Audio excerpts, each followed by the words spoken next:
तिकडे नागपूर महापालिकेत उमेदवारीवरून एमआयएमच्या 2 गटात वाद झाला। या वादात अर्ज दाखल करण्याची वेळ निघून गेली, त्यामुळे एकही अर्ज दाखल झाला नाही। त्यामुळे पालिकेच्या स्वीकृत सदस्याच्या नामांकन प्रक्रियेवेळी मोठा गोंधळ उडाला। आता एका जागेसाठी नव्याने अधिसूचना काढली जाईल अशी माहिती आहे।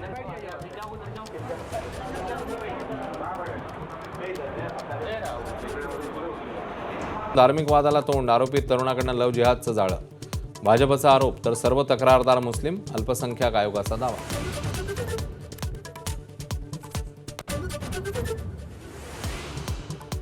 हिंदू घरातल्या सगळ्या राजकारण्यांनीच मोठं केलं। अंजली दमानी यांचे शिंदे, चाकणकर, जयंत पाटलांसह अनेकांवर गंभीर आरोप। तर बारामतीत अजित पवारांच्या घराबाहेरील भानामतीवरूनही घरात कडेबोट। महाराष्ट्राच्या मातीशी एकरूप होणारे हवेत, जमिनीवर डोळा ठेवणारे गुजराती नकोत। दादरच्या कार्यक्रमात राज ठाकरेंचं वक्तव्य, खरात प्रकरणावरही भाष्य।